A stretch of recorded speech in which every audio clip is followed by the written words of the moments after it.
Bonjour à tous. Alors, je propose une webconférence. Voilà, ça change un petit peu. Je vais vous faire une webconférence qui est en fait une synthèse et un résumé d'une conférence qu'a donnée Melissa Campbell ici au local de l'association Artefact en mai 2024. Alors, on n'avait pas encore mis en ligne cette conférence parce que elle était assez poussée avec beaucoup de calculs et c'était peut-être difficile de pouvoir suivre la conférence. Et donc, je m'étais dit qu'il fallait faire une sorte de synthèse, d'introduction, à partir de ce que Mélissa a produit dans la conférence et à partir aussi d'autres recherches que j'ai fait et qui justement convergent. Et c'est pour ça que j'avais proposé à Mélissa de venir, c'est parce que ce qu'elle avait découvert convergeait avec tout un tas de faits que j'avais trouvés et que d'autres auteurs ont également trouvés, que nous citerons au cours de la conférence. Donc voilà, cette conférence, elle porte sur les nombres astronomiques du plateau de Gizeh et le secret des racines carrées. C'est les éléments principaux qu'il en ressort. Alors Mélissa, donc elle vit en Irlande et elle s'intéresse beaucoup à la métrologie, et notamment la métrologie ancienne, et c'est donc comme ça que j'ai découvert son site internet. Et j'ai vu qu'il y avait tout un tas de pépites vraiment passionnantes et extraordinaires dans son travail qui convergent avec tout ce que je fais et que d'autres chercheurs dans le domaine de la métrologie ancienne font depuis quelques décennies. Donc voilà, c'est une conférence que je vous propose. Et écoutez, on va commencer cette petite conférence avec un petit sommaire. Et ce qu'on va démontrer, à partir de découvertes que nous avons faites, c'est que le pouce anglais est l'autre unité de mesure secrète des Égyptiens. Concrètement, le pouce, le pied, les mesures anglaises étaient connues aussi des Égyptiens. C'est assez délirant de dire ça. Déjà, quand on dit que la coudée royale est liée au mètre, ça fait généralement bondir beaucoup de gens qui sont spécialisés de l'Égypte. Pourtant, c'est vrai. En réalité, les systèmes métrologiques que nous utilisons aujourd'hui, les mesures anglaises, le mètre, sont issus de la nuit des temps et étaient connus et employés dès l'époque du néolithique par les peuples qui érigèrent les menhirs et dolmens. On en a la certitude aujourd'hui. Et elles ont traversé les millénaires, par on ne sait pas trop quelle procédure, mais toujours est-il que les mesures qu'on utilise, le système métrologique global, était connu il y a très longtemps. Et on peut le découvrir, le démontrer dans l'architecture, et c'est ce qu'on va faire ici. On va vous démontrer que dans l'architecture du plateau de Gizeh se trouvent dissimulés, certes, les coudées royales, pas là, il y en a plusieurs, le mètre, les mesures anglaises et le yard mégalithique. 4 mesures fondamentales qui ont été pensées, à mon avis, à une époque lointaine pour fonctionner ensemble. C'est un système cohérent qui fonctionne ensemble et c'est ce qu'on va montrer ici. On va montrer en quoi l'usage des racines carrées sont comme des clés numériques qui permettent de comprendre ce qui a été fait. Donc ça, c'est un point très important. Et enfin, on va voir comment, principalement, les données astronomiques qui sont codées, en utilisant les mesures anglaises et les racines carrées, et les mesures anciennes en général, permettent de découvrir l'extrême précision qu'avaient les anciens des cycles de la Lune et du fonctionnement de la Lune, et toutes les interactions que peut avoir la Lune avec la Terre. Allez, on est parti avec le pouce anglais, un secret égyptien. En fait, c'était quelque chose qui était connu bien avant, mais il se matérialise de manière évidente ici en Égypte, vous allez voir. Alors, je vous en fais un petit rappel, le pouce anglais est une unité de mesure qui vaut 2,54 cm, et dans un mètre, vous avez donc 39,37 pouces. La coudée royale vaut 52,36 cm, et dans une coudée, il y a 20,614 pouces. Voilà, juste pour information. Bien. Maintenant, prenons un exemple amusant. Ici, deux nombres, pi, racine de 3. Alors pi, évidemment, voilà. Dans la grande pyramide, il n'y a pas de doute, c'est quelque chose qui est employé et qui est clairement dissimulé dans la conception architecturale.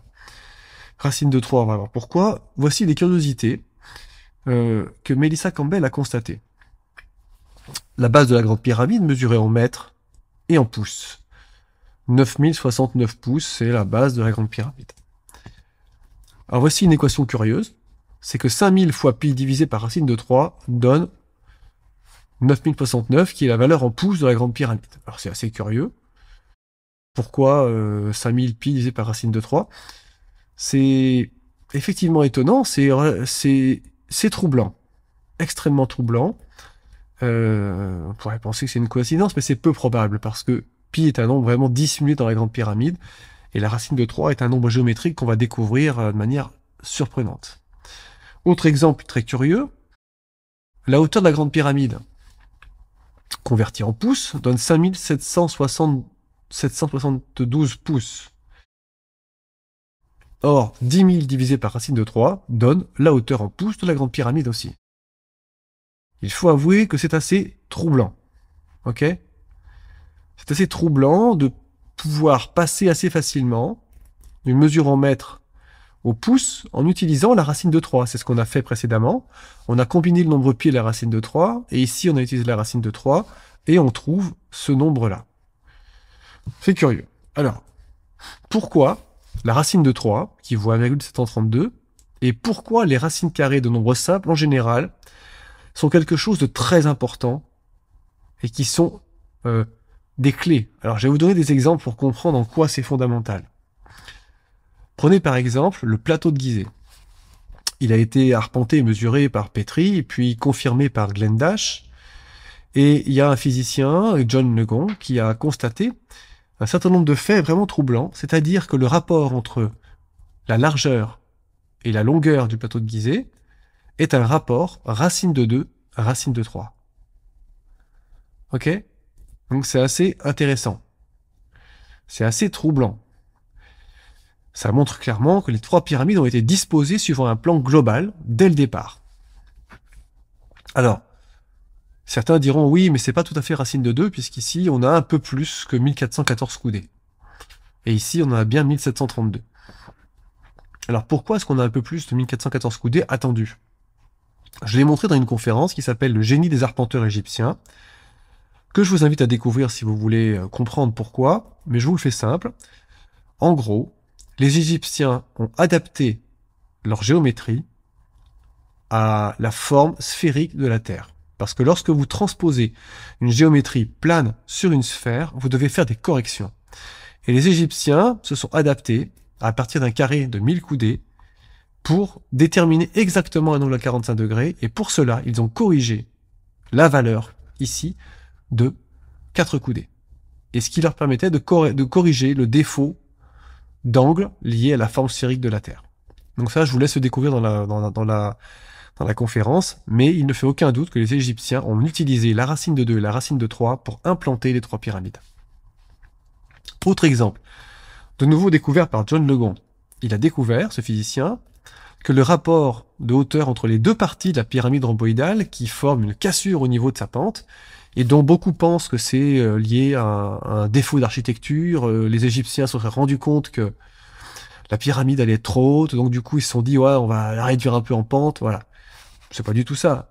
Il est clair que dès le départ, il y a eu une intention de concevoir quelque chose qui utilisait la racine de 2 et la racine de 3, puisque les deux hauteurs sont de proportion racine de 2 sur racine de 3. Voilà, c'est extrêmement précis. Racine de 3 en géométrie et racine de 2. Alors, évidemment, le rapport entre la diagonale d'un cube et un carré, et la diagonale du carré est racine de 3 sur racine de 2. Voici un cube. Si le côté du cube vaut 1, la diagonale des faces vaut racine de 2, et la diagonale du cube vaut racine de 3. Voilà, c'est vraiment c'est quelque chose de fondamental dans la géométrie. Ok? Plus dingue encore. L'emplacement de la grande pyramide, par rapport au cercle polaire et à l'équateur, donne aussi un rapport racine de 3 sur racine de 2. C'est-à-dire que si on trace une ligne qui part de la grande pyramide jusqu'au cercle polaire, et qu'ensuite on mesure la distance de la grande pyramide jusqu'à l'équateur, le rapport entre ces deux distances sera racine de 3 sur racine de 2. Alors, je précise une chose. L'équateur est une ligne artificiel qui est fixe, qui ne bouge pas dans le temps. Le cercle polaire, lui, en revanche, ça correspond à une zone où, au moins une fois par an, le soleil ne se couche pas. C'est-à-dire qu'il va rester toujours au niveau de l'horizon, à un moment donné, au solstice d'été ou au solstice d'hiver. Ça correspond à cette zone-là. Et cette zone-là, elle varie en fonction de l'inclinaison de l'axe de la Terre. Et cet axe, il évolue sur un cycle qui dure 41 000 ans. À l'heure actuelle, nous sommes au milieu du cycle. Et j'ai déjà fait un article, à partir aussi des découvertes d'un autre chercheur amateur, où nous avons montré, en fait, que les mesures anciennes sont basées sur les distances qu'il y a entre le cercle polaire, les tropiques et l'équateur, et que ces mesures montrent que les gens qui ont conçu la météorologie ancienne, notamment la coudée royale, avaient compris que l'axe moyen d'inclinaison de la Terre donnerait ces distances-là. Okay, ce système d'inclinaison a été compris, ce cycle de 40 000 ans a probablement été compris il y a très longtemps par des astronomes anciens. Alors je vous le montre en vidéo pour que vous puissiez vérifier ce qu'on raconte. Donc on va mesurer en fait la distance depuis la Grande Pyramide jusqu'au cercle polaire. Donc en fait j'ai déjà tracé la ligne, donc on va le voir ici, on part d'ici. Donc c'est cette ligne blanche, et on va aller jusqu'au pôle Nord, au cercle polaire, pardon, et on va regarder la distance de cette ligne. Donc on va au cercle polaire qui apparaît sur l'image. On regarde les dimensions, la distance, nous avons donc 4066 km. 4066,4 pour être plus précis. Voilà, ça c'est la distance Grande Pyramide cercle polaire. Maintenant, on va aller regarder la distance qu'il y a entre la Grande Pyramide et l'équateur. Alors je rappelle, cette distance Grande Pyramide équateur, nous avons montré et découvert qu'elle vaut exactement 40 millions de yards mégalithiques. Ok, la distance équateur Grande Pyramide est un étalon du yard mégalithique et qui montre que le yard mégalithique vaut bien 82,944 cm. Donc la distance, vous voyez, 3317,8 km. Voilà, c'est donc la distance que nous avons, et ensuite on peut regarder quel est le rapport entre les deux. Donc le rapport entre les deux, il s'affiche ici, c'est 40 066 divisé par 3317,8 égale racine de 3 sur racine de 2 avec un niveau de précision qui est quasi parfait. Voilà. Quasiment parfait. Bien, continuons. Toujours pour vous montrer en quoi les racines carrées sont fondamentales. Le rapport entre 1 degré de méridien, donc 1 degré de méridien, c'est la circonférence de la Terre divisé par 360 degrés. Ça, c'est 1 degré du méridien. Eh bien, le rapport entre 1 degré de méridien et 100 000 coudées royales est assez curieux puisqu'il nous donne la valeur 3 divisé par racine de 2. Ok. Je vous le remontre. Voilà. 3 divisé par racine de 2 égale la même chose que 1 degré de méridien divisé par 100 000 coudées royales.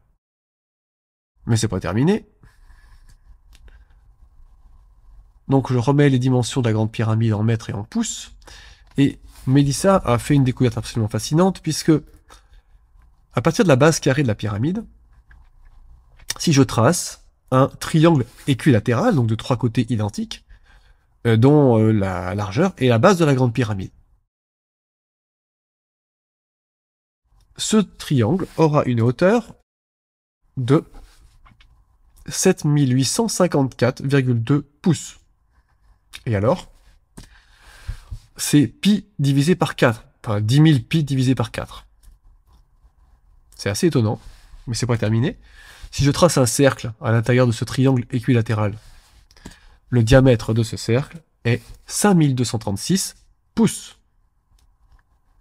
Et ça, c'est une bombe. Parce que la valeur en mètres de la coudée royale est 0,5236 mètres. Donc, retrouver numériquement la valeur de la coudée royale en mètres, ici exprimée en pouces, démontre que les gens qui ont conçu la Grande Pyramide connaissaient parfaitement le mètre, le pouce, et évidemment la coudée royale. Et que ces trois mesures sont liées. Ok? Ça, c'est une énorme bombe, en fait, qu'elle a découvert. C'est vraiment fondamental. Ok? C'est une preuve, voilà. Il faudra bien sûr se ridiculiser pour tenter de nier ce genre de preuve. Évidemment, 5236 pouces, c'est pi divisé par 6, 10 000 pi divisé par 6. Et enfin, si je trace un cercle, évidemment, à l'extérieur de notre triangle équilatéral, il va mesurer 10 472 pouces, c'est-à-dire 10 000 pi divisé par 3. Alors, pour rappel, le triangle équilatéral, c'est une figure géométrique dont le rapport entre son côté et sa hauteur est racine de 3 divisé par 2. C'est-à-dire que si j'ai un triangle équilatéral qui vaut une unité pour chacun des côtés, la hauteur vaut racine de 3 divisé par 2. Ok? De nouveau, on a ces nombres simples, ces racines carrées de 2 et de 3 qui sont des clés. Voilà, cette diapo, mémorisez-la parce que c'est une pépite. Mais on peut confirmer encore cette connaissance fondamentale des mesures anglaises, du mètre et de la coudée royale en Égypte avec autre chose. Voici comment. Alors, les mesures anglaises, le nombre pi et le nombre d'or, vous connaissez sûrement cette histoire qui a été découverte par Funk et Led dans les années 50. C'est que si on trace un cercle de diamètre 1 mètre et que je prends 1/6 du cercle, ce 1/6 du cercle mesure une coudée royale. C'est quelque chose qui est exact. Et si je prends maintenant les 5/6 restants, cela nous donne 5 coudées royales, et cela vaut 2,618 mètres, c'est-à-dire le nombre d'or en mètres. Nombre d'or au carré, pardon. Donc cette figure géométrique-là, à base d'un cercle d'1 mètre, montre, sans l'ombre d'un doute, que les Égyptiens utilisaient une mesure qui était liée au mètre.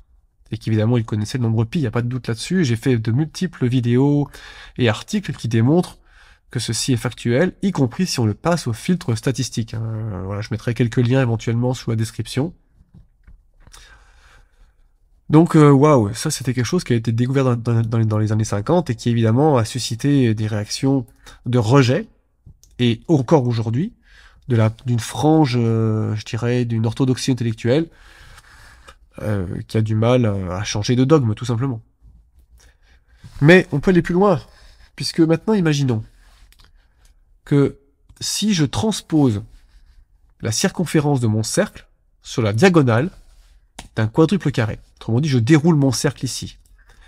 Évidemment, ma diagonale vaut le nombre pi, c'est la circonférence du cercle, en mètres, soit 6 coudées royales. Alors pourquoi un quadruple carré, au fait? Alors, tout simplement parce que c'est aussi une figure géométrique clé du plateau de Gizeh. John Legon, le physicien, lorsqu'il a compris comment était arpenté le plateau, il a découvert qu'effectivement, l'usage d'un système de 4 carrés permettait d'expliquer la position du temple de la vallée. Ok? Je vous laisse découvrir ses conférences, mais dans son travail, il a montré que cette figure géométrique était la base, et que les chaussées processionnaires de la grande pyramide de Khéops et de Képhren sont orientées par rapport à l'est, sur la diagonale d'un quadruple carré. Ça veut dire que si l'est correspond à ce long côté, eh bien la chaussée processionnaire se trouve orientée comme ceci. Ça, c'est donc le travail de John Legon, un physicien, qui a été ensuite redécouvert par Howard Crowhurst, où il a fait une conférence, et où il montre aussi, il découvre Howard Crowhurst qu'il y a un lien entre ce quadruple carré, la coudée royale et les mesures anglaises. Moi, je vais vous le montrer d'une manière un peu différente.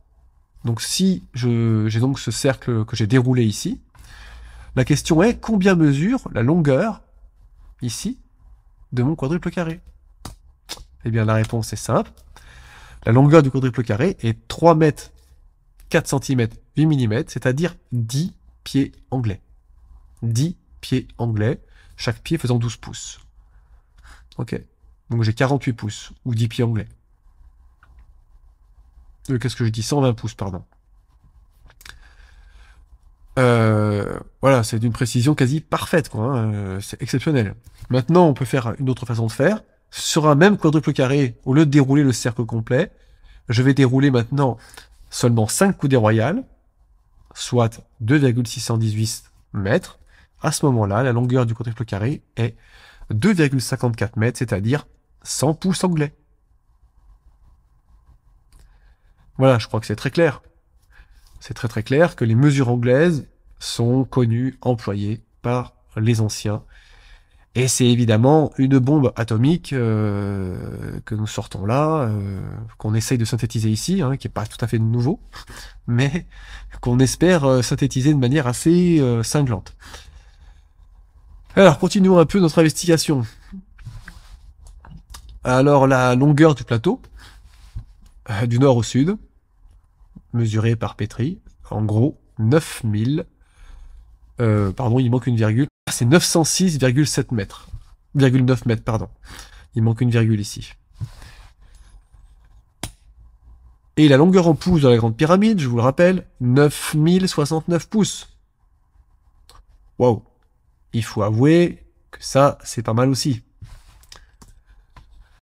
Autre curiosité, 2 fois racine de 3 multiplié par le nombre d'or au carré égale 9,069. Alors voyez-vous, c'est compliqué de dire que les Égyptiens, ils connaissaient pas le nombre d'or, le nombre pi, qu'ils maîtrisaient pas les racines carrées, c'est très très compliqué à soutenir. Ok, c'est évident qu'ils maîtrisaient cela. Et que toutes leurs connaissances ne sont pas disponibles dans les brides de papyrus qui nous restent. Il y avait une connaissance très poussée, dont on n'a pas retrouvé la trace écrite, mais dont on retrouve la trace dans l'architecture sans l'ombre d'un doute. Continuons d'explorer ce plateau de Gizeh. Donc on l'a dit, la longueur en mètres, 906,9 mètres. En coudées, ça fait donc 1732 coudées royales, c'est-à-dire 1000 fois racine de 3. En pouces, la base de la Grande Pyramide, 9069. En coudées, 440 coudées. Et maintenant, 1732 multiplié par la valeur du pouce en mètres nous donne 440. C'est la conséquence de ce qu'on a vu tout à l'heure. C'est assez étonnant, mais je vais ajouter autre chose. Si je mesure la distance nord-sud qu'il y a entre les bases sud des pyramides de Képhren et Khéops, nous avons 346,4 mètres. C'est les mesures tout à fait officielles. Ce qui vaut 2 fois 173,2 mètres, c'est-à-dire 200 fois racine de 3 en mètres. Ça aussi, c'est probablement un élément qui montre qu'on a utilisé des racines carrées en mètres pour implanter les 3 pyramides. Alors c'est même certain, j'ai pas encore publié ça, mais j'ai fait une découverte qui est qu'on a utilisé des racines carrées de 2, de 3 et de 5 sur les distances. Voilà, et je vous montrerai ça prochainement. Et ces racines carrées de 2, 3 et 5 sont en mètres, ok? Voilà, je vous montrerai ça plus tard.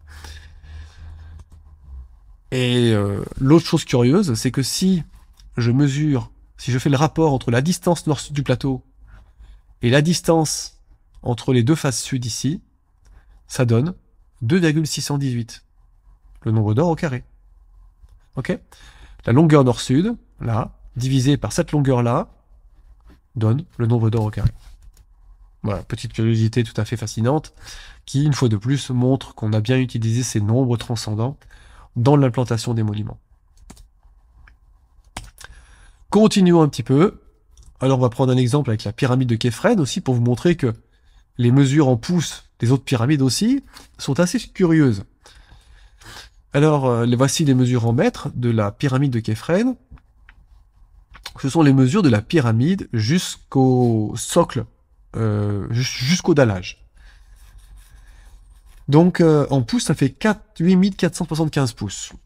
Or, 5238, c'est-à-dire 1000 coudées royales, fois 1,618 donne 8475. Alors là, vous allez dire, oui, mais c'est 52,36 la coudée. C'est pas faux.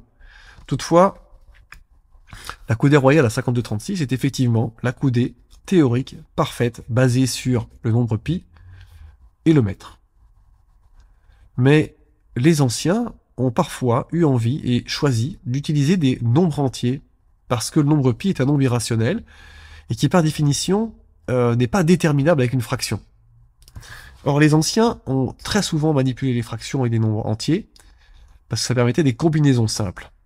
Et la fraction principale est 22 par 7. 22 par 7 est une approximation de pi, qui fait que si je prenais 22 par 7 comme pi, au lieu d'avoir une coudée à 52,36, j'aurais une coudée un peu plus longue de 52,38. Ce qui fait un rapport 11,21, et 11 divisé par 21 nous donne ce nombre-là. On retrouve en fait ça dans la chambre médiane de la grande pyramide. Pas la chambre haute, la chambre médiane. J'ai fait une conférence, et je termine cette conférence en montrant que cette chambre médiane est dimensionnée pour faire émerger le rapport entre le mètre, la coudée royale, par l'intermédiaire de la fraction 22 par 7. Alors que dans la chambre haute, c'est le mètre, avec non pas la fraction 22 par 7, mais probablement le nombre irrationnel le plus précis possible, 3, 14, 16. Ok ? Et dans la chambre en dessous, très clairement, c'est 22 par 7 qui est employé. Et donc en fait, si je fais ensuite le rapport 11,21 multiplié par 144, 189, qui correspond à une approximation du nombre d'or, c'est issu de la suite de Fibonacci, vous trouvez ce nombre-là, tout simplement. Et donc c'est la valeur en pouces de la pyramide de Kephren. Voilà, c'est une curiosité tout à fait fascinante. Et qui, à mon avis, n'est pas un coup de chance. Voilà, donc on va maintenant entrer dans la partie astronomique, et on va on va faire un rappel sur les cycles de la Lune. Alors, les cycles de la Lune et la métrologie. Alors, les grands cycles lunaires, je vais vous les présenter. Alors, ils ne sont pas forcément très connus. Il y a un cycle qu'on appelle le cycle de Saros, qui dure 6585 jours. Et dans ce cycle de 6585 jours, nous avons 223 pleines lunes, mais aussi 239 mois anomalistiques. Donc, ce sont des mois lunaires qui correspondent à des rotations de la Lune autour de la Terre lorsqu'elle repasse sur le plan de l'écliptique de la Terre. On a également 241 révolutions sidérales de la Lune autour de la Terre et 242 mois draconitiques qui correspondent à un mois où la Lune passe sur les nœuds lunaires. Alors, ce qu'il faut remarquer et qui est important, c'est que dans ce cycle de Saros, les nombres ici sont quasiment tous des nombres entiers, avec une précision remarquable. Et qu'en fait, ce Saros, ce cycle-là, de 223 pleines lunes, eh bien, c'est tout simplement le plus petit cycle qui permet d'avoir des nombres entiers sur toutes ces valeurs-là. Si j'avais cherché 222 lunes, eh bien, je n'aurais pas eu ici des nombres entiers. Et donc, c'est la combinaison de ces 4 cycles lunaires qui font que il a fallu attendre 223 lunaisons pour que tout se combine avec des nombres entiers, comme un système d'engrenage, si vous voulez. Et ça fait penser à la machine denticitaire qui repose justement sur des engrenages. Donc si vous avez des engrenages, eh bien, vous allez devoir fonctionner avec des cycles en nombre entier, et donc vous allez devoir essayer de trouver combien de cycles il faut pour qu'à un moment donné, se synchronisent tous les cycles et qu'on arrive à des nombres entiers, quasi parfaits. Un autre cycle qui est connu, c'est le cycle de Méton, qui dure 19 ans, et dans ce cycle-là, il y a 239 pleines lunes, mais aussi 254 révolutions de la Lune autour de la Terre. Parce qu'en fait, il y a une différence entre le nombre de pleines lunes et le nombre de fois où la Lune fait le tour de la Terre. Ok ? Le temps entre deux pleines lunes, c'est 29,53 jours, et le temps que met la Lune pour faire le tour de la Terre, c'est 27,32 jours. Et donc, en 19 ans, nous avons exactement 235 lunaisons, 254 révolutions de la Lune autour de la Terre. Alors, 254, au passage, rappelez-vous, c'est la valeur en mètres du pouce. Ok ? Enfin, nous avons 255 révolutions draconitiques de la Lune dans le même temps. Autre curiosité. Et évidemment, c'est ce que je vous y disais, 19 révolutions de la Terre autour du Soleil dans ce même temps. Ça veut dire que si vous êtes né un jour de pleine lune, eh bien tous les 19 ans, à votre anniversaire, il y aura une pleine lune. Et vous serez sûr que la Lune aura fait aussi 254 fois le tour de la Terre. Ok ? Donc voilà les deux grands cycles majeurs. Alors le cycle de Méton, il existe aussi un cycle un peu plus court et moins précis, qui est un cycle de 99 pleines lunes pour 8 années solaires. Ce cycle existe, il est connu et un petit peu moins précis que 235 et 19. Et il est quand même particulièrement intéressant, vous allez le voir. J'ajoute également la période de l'année draconitique, qui vaut 173,31 jours. Et ça, c'est le temps entre deux saisons d'éclipse. Voilà, sur Terre, globalement, ça veut dire que tous les 173 jours, vous allez avoir une saison d'éclipse. Alors nous, où on est en France, on ne verra pas des éclipses souvent. Mais il y a des latitudes où les éclipses de soleil ou de lune, partielles ou complètes, sont fréquentes et on peut en voir fréquemment. Alors maintenant, je vous donne les périodes, le temps que durent les mois lunaires, c'est très important. Donc le mois draconitique dont on a parlé dure 27,212 jours. Le mois synodique, c'est le temps qu'il y a entre deux pleines lunes, c'est 29,53 jours. Le mois sidéral, c'est le temps que met la Lune pour faire le tour de la Terre, 27,32 jours. Et enfin, le mois anomalistique dure 27,55 jours.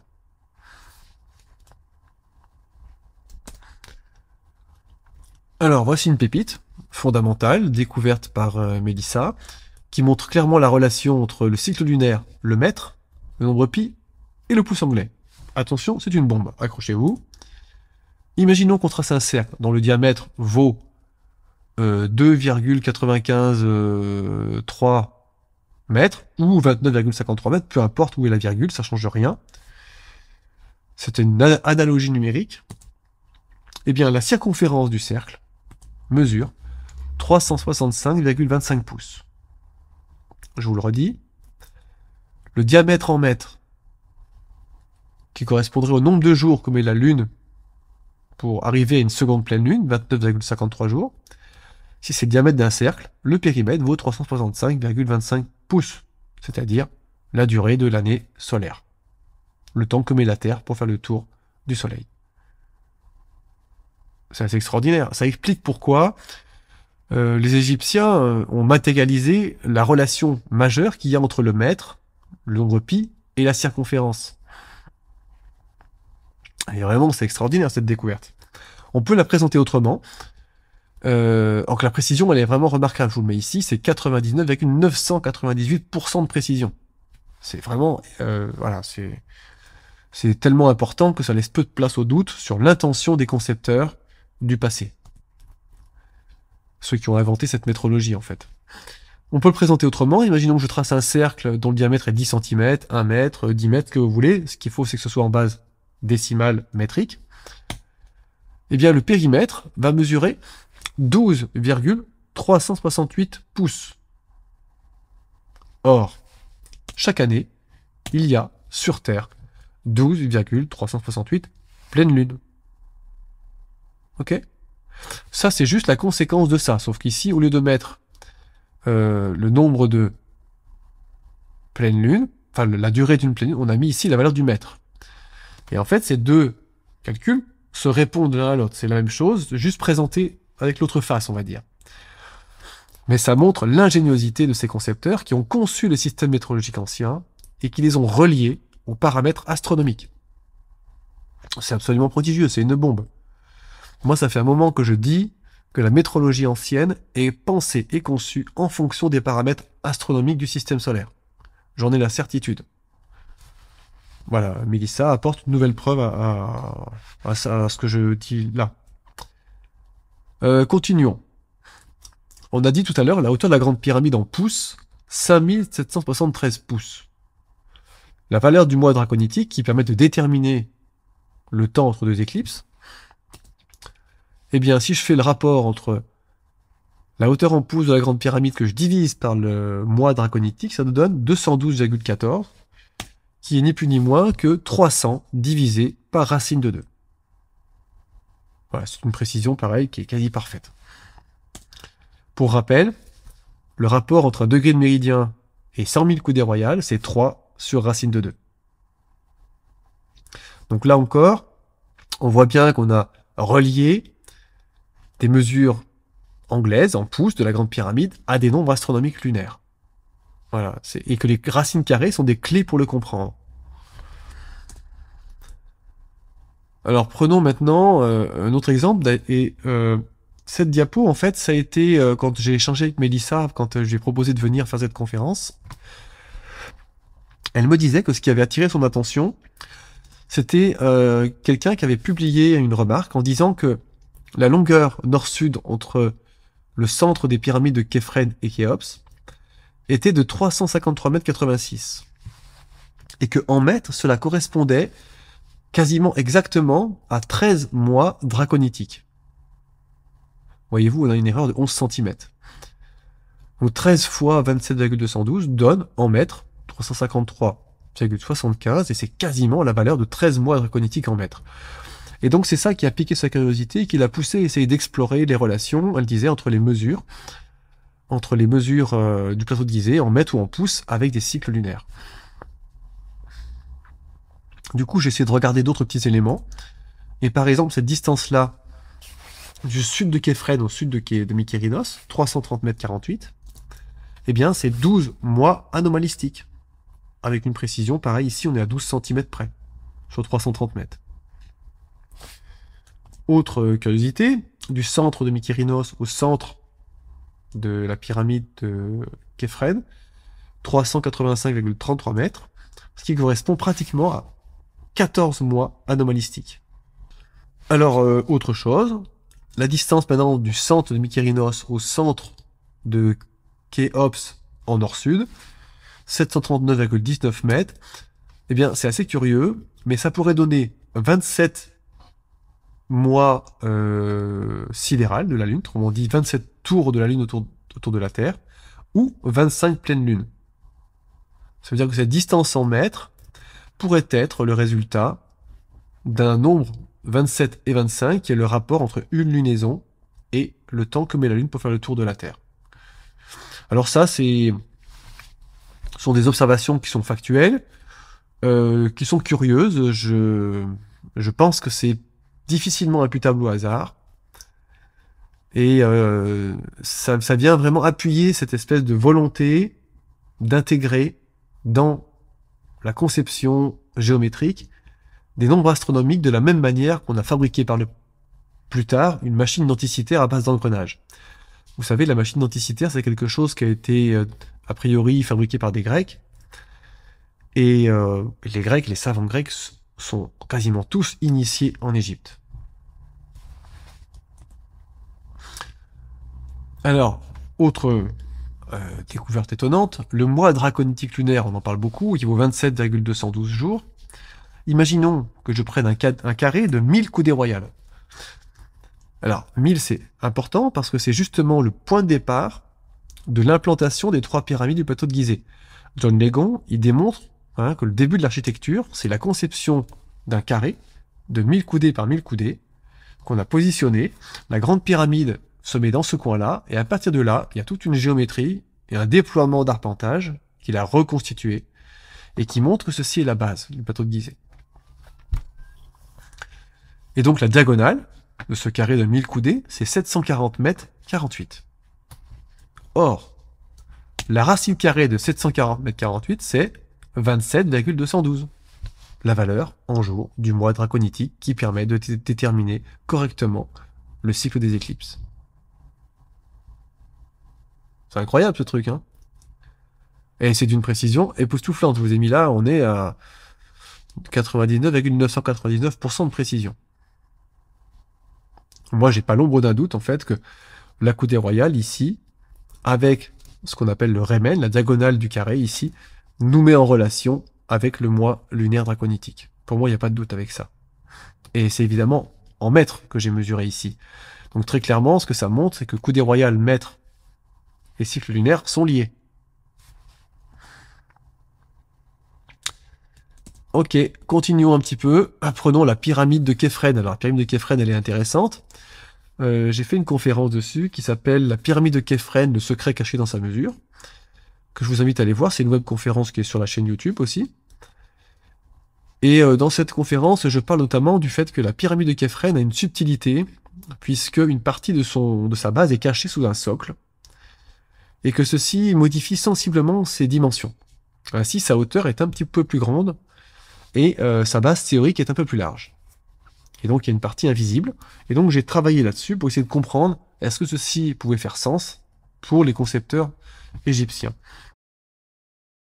Et ce que j'ai constaté, c'est que si je multiplie la largeur de la base de cette pyramide de Képhren, qui plonge sous le socle, sous le dallage, eh bien, en multipliant cette longueur par la durée du mois lunaire, nous obtenons 6370,3 qui correspond au rayon moyen volumétrique de la Terre, avec une précision remarquable. Étonnante curiosité. Maintenant, si je multiplie la valeur réelle, qui est celle qu'on voit sur le dallage, 215 mètres 26 par le même nombre, j'obtiens cette fois-ci le rayon polaire de la Terre, à 99,99% également de précision. Donc ça, c'est assez troublant. Alors j'ai déjà fait plein de vidéos où j'ai montré que les Égyptiens connaissaient parfaitement la taille de la Terre et la forme de la Terre. Ils avaient une connaissance parfaite du taux d'aplatissement. Ok.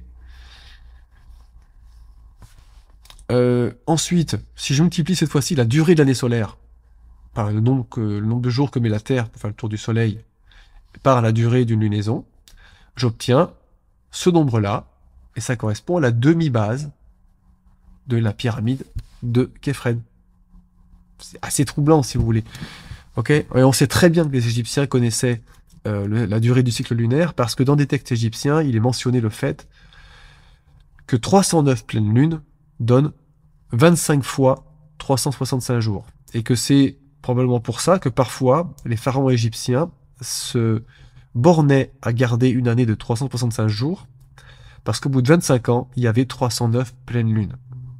Ils savaient très bien, les astronomes égyptiens, que la durée d'une année solaire était un peu plus longue, qu'il y avait 365 jours un quart, mais malgré tout, ils avaient compris qu'on pouvait créer un système avec des nombres entiers à base de 365 et 309. Je renvoie aux travaux de Guya Priskin à ce propos. Continuons un peu notre exploration. Alors, on a dit 19 ans, c'est le cycle de Méton, pendant lequel il y a un nombre entier de 235 lunaisons. Mais il est possible d'avoir un cycle de Méton plus court et un peu moins précis. Donc voilà, si vous prenez votre calculette, vous faites 19 fois la durée de l'année, c'est égal à 235 fois la durée d'une pleine lune, entre deux pleines lunes.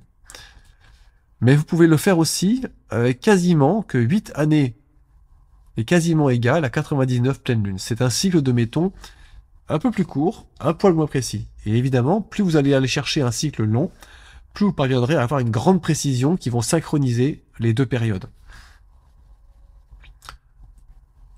Or, Mélissa, ce qu'elle a constaté, c'est que la longueur en pouces, la largeur en pouces du plateau de Gizeh, c'est 29 230 pouces. Or, si je divise ça par la durée d'une lunaison, qu'est-ce que j'obtiens? 990. Si je divise ça par la durée d'une année solaire, j'obtiens 80. Autrement dit, cette longueur en pouces permet d'obtenir ce cycle de Méton raccourci, ici, de 99 pleines lunes pour 8 ans. Et c'est en pouces que ça se mesure. Ok? C'est extraordinaire, ça aussi. C'est tout à fait extraordinaire.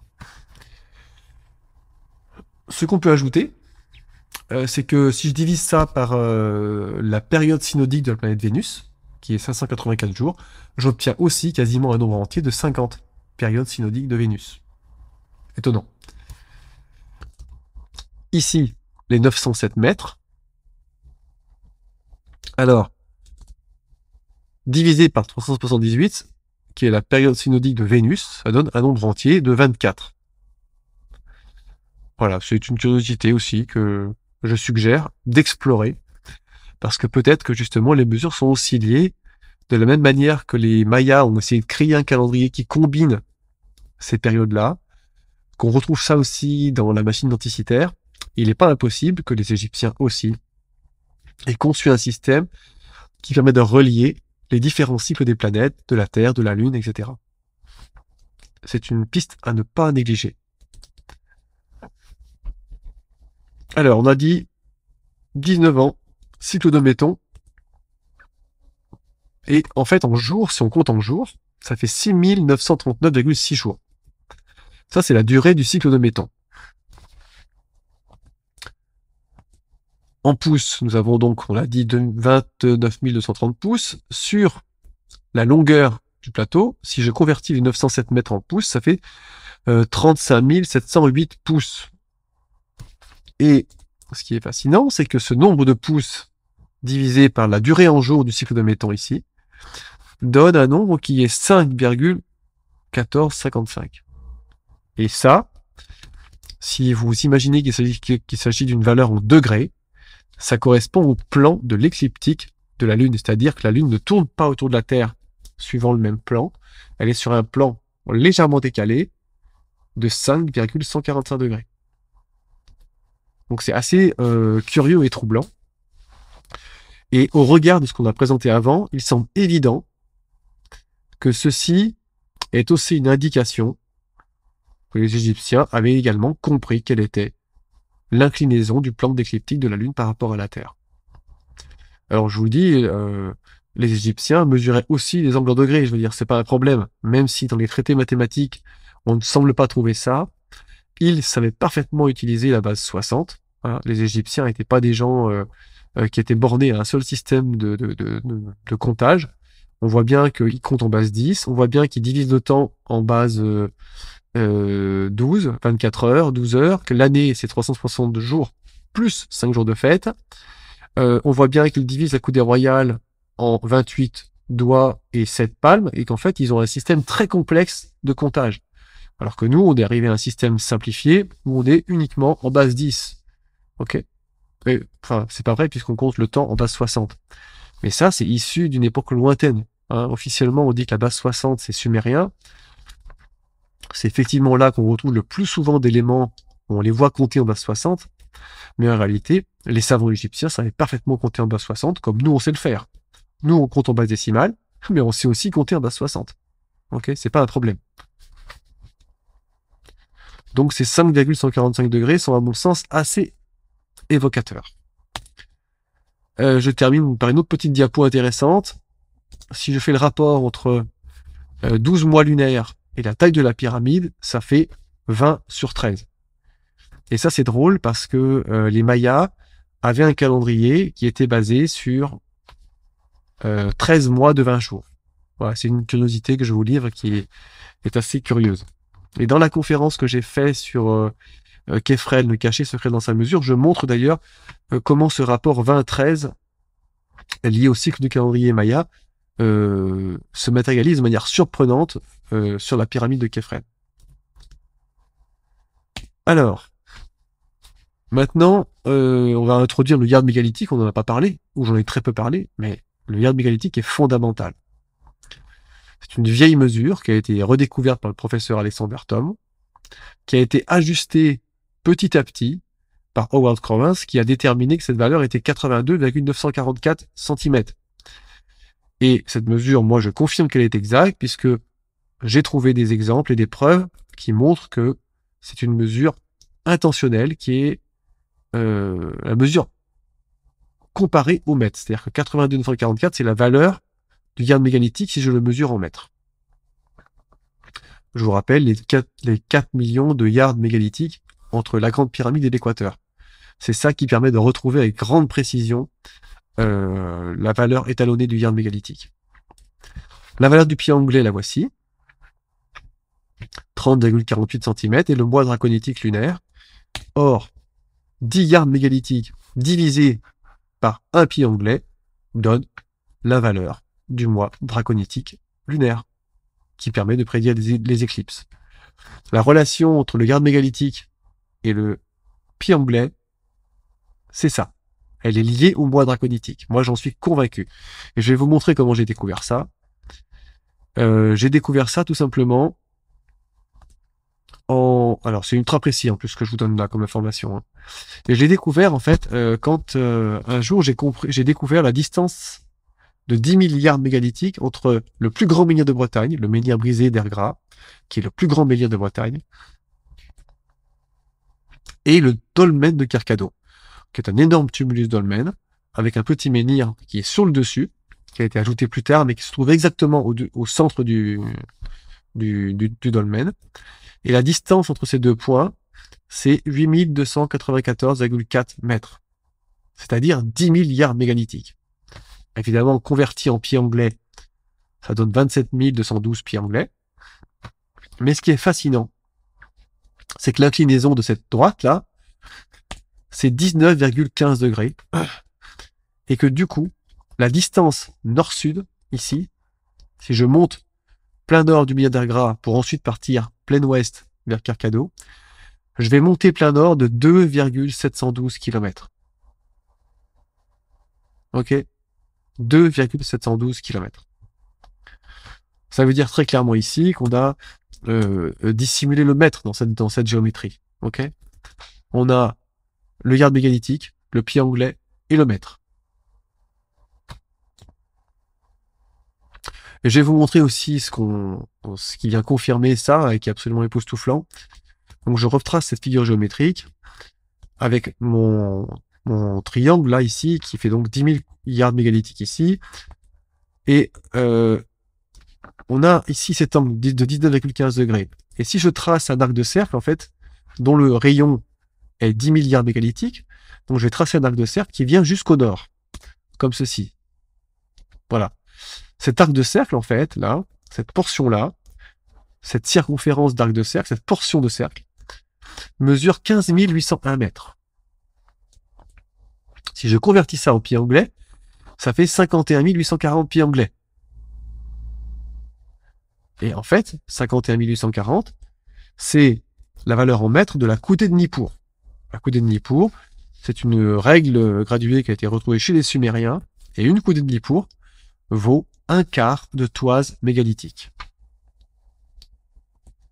Et si je convertis en coudée de Nippur, évidemment, c'est 15 820 mètres, j'obtiens 30 480 coudées de Nippur. Ok, cette distance en mètres, là, elle permet de relier numériquement les valeurs de la coudée de Nippur et du pied anglais. Et la coudée de Nippur, c'est en fait ni plus ni moins que le yard mégalithique. Ok, puisqu'une coudée de Nippur vaut 5/8 de yard mégalithique et vaut un quart de toise mégalithique. En fait, quand les métrologistes allemands ont étudié les coudées de Nippur, ils ont ni plus ni moins redécouvert la preuve de l'existence d'un étalon du yard mégalithique. Ok, sur cette coudée, ils ont découvert qu'il y avait une coudée et un pied. Le pied vaut un tiers de yard mégalithique et la coudée vaut 5/8. Et donc, ils ont découvert ça et ils n'ont pas réalisé tout de suite, hormis Rotender, qui a clairement compris qu'il y avait un lien entre la coudée de Nippur et le yard mégalithique. Et j'ai fait une vidéo pour parler de ce métrologiste allemand, Rotender. Donc, vous pouvez la retrouver aussi sur ma chaîne YouTube. Voilà, donc c'est vraiment très clair que la métrologie ancienne a été conçue pour être reliée. On a relié la géométrie. Chaque mesure a été connectée par l'intermédiaire des nombres, de la géométrie et de l'astronomie. Alors, toujours dans le même sens, je vais vous montrer quelque chose de assez curieux. C'est la relation qu'il y a. C'est une fraction en fait que les Égyptiens utilisaient. Donc John Logan ici dans son travail, quand il a compris le système d'arpentage de la Grande Pyramide, il montre que très clairement il y a aussi un double carré qui a été conçu et un système avec une division de 899 par 1101 pour positionner la face sud de la pyramide de Képhren. Et ce rapport 1101 sur 899 est particulièrement fascinant parce que c'est exactement racine de 3 sur racine de 2. Donc racine de 3 sur racine de 2, si je le divise par la période du mois lunaire, j'obtiens un nombre qui vaut 1/2 yard mégalithique. Mais si je prends 1101 sur 899, qui est plus précis, enfin qui est moins précis, je veux dire pardon, mais qui est une approximation, dans ce cas-là, la relation devient quasiment parfaite. Ok ? En fait, je voulais attirer votre attention sur le fait que les anciens ont souvent cherché à remplacer les nombres irrationnels, c'est-à-dire les racines carrées, par des fractions à base de nombres entiers. Et donc, ils ont cherché qu'est-ce qui pouvait s'en approcher le plus possible. Et une fois qu'ils ont trouvé, eh bien, ils se sont servis de ça dans leurs calculs, dans leur géométrie, dans leur système d'arpentage, parce que ça permettait en fait de aussi se simplifier les choses. Ok, vous n'avez pas à mesurer des choses trop compliquées si vous gardez le nombre entier. Ici, en l'occurrence, le nombre entier qui a été découvert, c'est que ici, on a 1101 coudées et ici 899. Et beaucoup de gens auraient tendance à penser que ça devait être 900 et 1100. Mais en réalité, ce petit ajustement, qu'on retrouve aussi dans la pyramide rhomboïdale, d'un dixième de coudée, vient confirmer le fait que nous avons cette fraction-là, qui a été employée par les Égyptiens pour remplacer le rapport racine de 3 sur racine de 2. Et quand on divise ce rapport-là par la valeur d'un mois lunaire, on obtient un nombre qui numériquement est la valeur du yard mégalithique en mètres. Voilà, de nouveau, on vient connecter les choses avec ces racines carrées et les périodes synodiques de la Lune. Donc c'est factuel, c'est extrêmement précis. Évidemment, certains pourraient penser que c'est une accumulation de nombres, mais non, c'est absolument pas une accumulation de nombres. Ce sont des faits qui se justifient par la géométrie et qui sont absolument inexplicables par hasard. J'approche de la fin, je vous montre maintenant comment la pyramide rhomboïdale démontre que les Égyptiens connaissaient les mesures anglaises et le yard mégalithique, et le mètre. C'est très simple. Le périmètre de cette pyramide a été mesuré par Petrie et Dorner. Dorner est un égyptologue allemand. Petrie, quand il a fait sa mesure, il n'a pas pu mesurer les quatre côtés. Il y en avait un qui était trop recouvert par des débris, donc il a pu faire que 3 mesures. Et un siècle plus tard, Joseph Dorner est revenu et a pu lui mesurer les 4 côtés de la grande pyramide, enfin de la pyramide rhomboïdale, pardon. Et il a mesuré précisément, hein, donc c'est une mesure extrêmement précise qu'il a effectuée, et le périmètre de cette pyramide est 758,44 mètres. Voilà, ce sont les mesures les plus précises que nous avons à ce jour. Or, tenez-vous bien, si je convertis 758,44 mètres en yard anglais, alors le yard anglais c'est juste 3 pieds en fait, ok? Autrement dit, je convertis en pieds si vous voulez. Lorsque je convertis le périmètre de la pyramide en yard anglais, j'obtiens 829,44 yards anglais. Vous reconnaissez bien sûr la valeur numérique du yard mégalithique en mètres. Vous reconnaissez la valeur numérique du yard mégalithique en mètres. Ça montre l'ingéniosité incroyable des mathématiciens, géomètres, savants égyptiens qui, en une seule mesure, viennent nous montrer comment encoder 3. Puisque ici, nous avons très clairement le mètre, les mesures anglaises et le yard mégalithique qui sont codés dans les dimensions de cette pyramide. C'est absolument époustouflant, c'est une vraie pépite ce truc-là. C'est une vraie pépite. Allez, dernier rebondissement. Cette fois-ci, on va être à grande échelle. La distance entre la pyramide de Mykérinos et le pôle Nord est très curieuse. Elle mesure 4153,8 miles anglais. Donc le miles anglais, c'est une mesure, voilà, qu'on n'utilise pas en France, mais qui est utilisée dans certains pays où les distances et les mesures de vitesse sont en miles. Ce miles mesure 1,609 mètres et des poussières. Or, ce qui est fascinant, c'est que la base de la pyramide de Mykérinos mesure 4154 pouces anglais. Qu'est-ce que c'est que cette histoire? La distance en miles de la pyramide de Mykérinos jusqu'au pôle Nord, 4154, et la base de la pyramide de Mykérinos, 4154 pouces anglais. C'est du délire ce truc. Mais attendez, on va le vérifier quand même. Je propose qu'on le vérifie. Allez, je lance la petite vidéo. Donc là, on est au pôle Nord, j'ai déjà posé mon point, et je me rends à la base de la au centre de la pyramide de Mykérinos. Nous y arrivons. Et vous pouvez lire comme moi, sur votre gauche, 6684 km qu'on va mettre, voilà, qui sont là. Et on va mettre ces kilomètres en miles anglais pour vérifier ce que je viens de vous dire. 4153,8 miles anglais. Voilà. Ok. Donc mesure vraiment surprenante. Alors, je résume tout ça. Distance pôle Nord Mykérinos, 4153 miles, 6684,9 km. Mais attendez, c'est pas tout.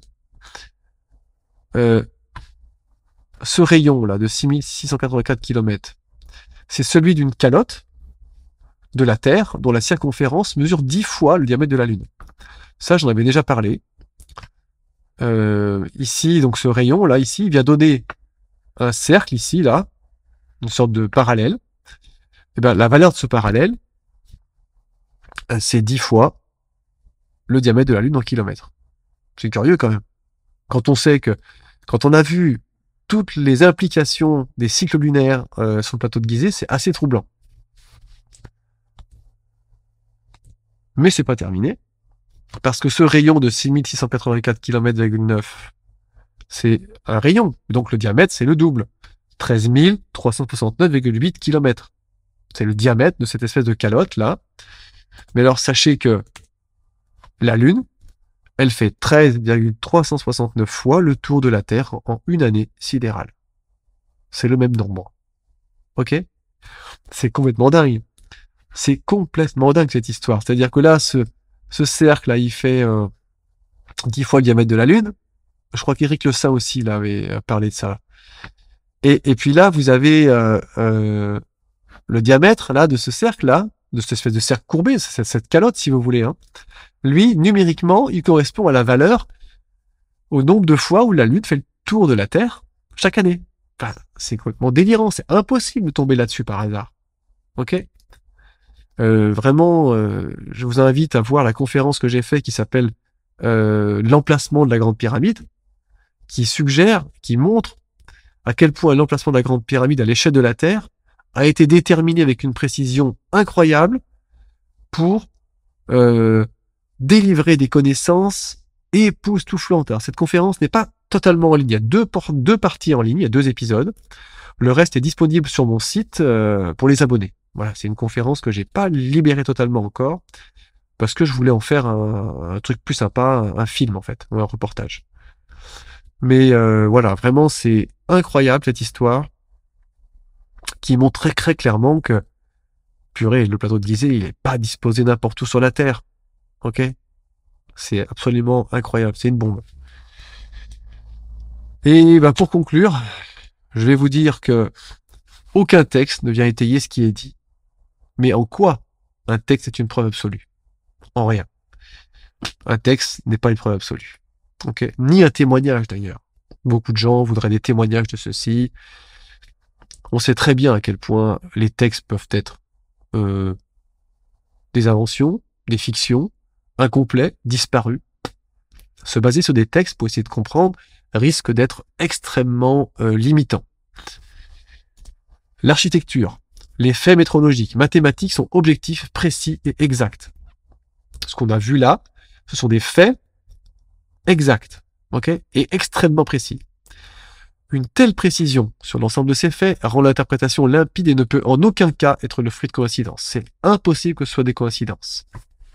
Et nous devons admettre que les méthodes de recherche basées sur l'analyse des dimensions, de la géométrie et des nombres sont pertinentes. On n'a pas le choix. Si les faits observés sont en opposition avec la théorie régnante, ce sont les faits qu'il faut admettre et la théorie qu'il faut rejeter. Et je termine en disant, à propos de la précision, pour vous faire comprendre à quel point c'est assez impossible que ce soit une coïncidence, sachez que la Grande Pyramide, c'est un carré à sa base. Mais il n'est pas parfait. Ok, il y a à peu près, entre le plus petit côté et le plus grand côté, 8 cm d'écart. Ce qui donne une précision du carré de 99,95%. Et personne ne vient contester que la pyramide est à base carrée. Si c'était précis à 90%, on pourrait le dire. On dit, attendez, vous rigolez ou quoi? C'est pas un carré, il manque 10 mètres. Ok. Mais là, la précision est telle que personne ne conteste que la pyramide a une base carrée. Or, dans tout ce que je vous ai présenté ici, les faits sont précis à 99,92% au minimum et 99,999%. Ok, ce sont des faits d'une grande précision. Et quand les faits sont extrêmement précis, si vous voulez, c'est dur de les contester. Si vous en avez un, ouais, ça peut arriver par hasard. Mais quand vous enfilez les perles aussi facilement comme ça, vous pouvez pas dire que c'est du hasard. Voilà, j'en ai terminé avec cette conférence qui j'espère vous a plu. J'espère que je suis pas allé trop vite.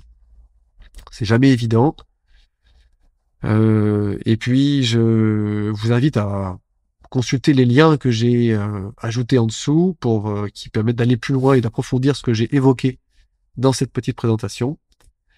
Et je vous remercie de votre attention. Et je vous dis aussi que la vidéo de conférence de Melissa Campbell sera aussi disponible si vous voulez la voir aussi, puisque là, c'est une synthèse de son travail, un peu du mien, d'autres auteurs. Et évidemment, je vais mettre aussi en accès la conférence qu'a fait Melissa, qui est assez poussée en nombre et qui va très très vite et qui est plus difficile à saisir. Et j'espère en tout cas vous avoir donné envie de plonger là-dedans. Merci et à bientôt.